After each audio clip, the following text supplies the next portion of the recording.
tọ́ ẹ dákun ẹ̀yin èèyàn wa ẹ bá pósì kí ni kó dọ́dọ̀ gba Kwara State government ẹ dákun gbogbo ló tutù ká tán o àwọn ará àṣàgbẹ̀rán tó lọ kó wáyé o tẹ́rì wọ́n kó wọn lọ o ẹ̀rí mọ́tò ló wà lọ́kàn náà kóró síbẹ̀ rẹpẹtẹ báyìí gbogbo ìlú báyìí ẹ̀rù ń ba gbogbo èèyàn o ẹ wo àwọn aráàlú lélẹ́yìí o òkè ọdẹ láwà báyìí.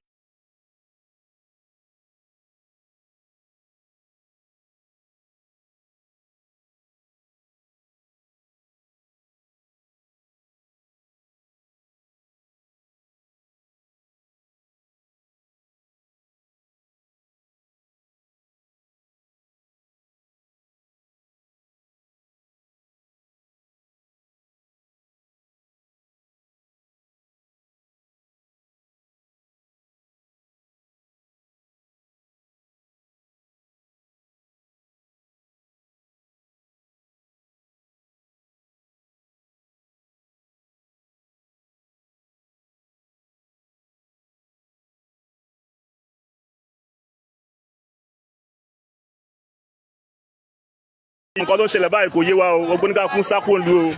o ọ̀rọ̀ olóhùn alọ́wọ́ ẹ dákun o. sọ́ọ́rí gbogbo àwọn kéèké náà ogun wọn ṣe kó wọn káàkiri lé ní ẹ̀rí ẹ̀rọ àwọn èèyàn ẹ̀rí gbogbo nígbà báyìí nígbà kún sápò ń lé ní o tá a bá sá lọ bí ìmọ̀ láti fẹ́ sá lọ ẹjọ́ ìjọba Kwara ràn wá lọ́wọ́ ẹjọ́ tó lọ́ abẹ̀yìn o ìlú ti ń túká mọ́ wa lórí o tí gbogbo olúwa túká tán talẹ̀ fẹ́ ṣèjọba lé lórí tí ìlú bá túká tọ́ta lẹ́fẹ́ ṣèjọba lé lórí ẹjọ́ àfi àsìkò yá fi ròyìn ẹjọ́ ẹ ràn wá lọ́wọ́ nígbà tí gbogbo ọmọ kékeré ń kó òǹlù tágbàlagbà ń kó òǹlù àwọn olókùn tẹ́fẹ́ ṣèjọba lé lórí so ó dọ́wọ́ wa ẹja kan tó lọ ràn wá lọ́wọ́ o gbogbo àwọn ọjọ́ ọ̀la wa náà ń kó lọ yìí o táwọn lè bá di kó òǹlù tán báyìí kí ló tó kú ta fẹ́ máa jòkó lé lórí so nígbà tó ọmọ onílù bá fìlú lẹ̀ bó làlejò wa ṣe máa fi fọwọ́ lálẹ́ lórí ilẹ̀ wọn ẹ dákun ẹ ràn wá lọ́wọ́ o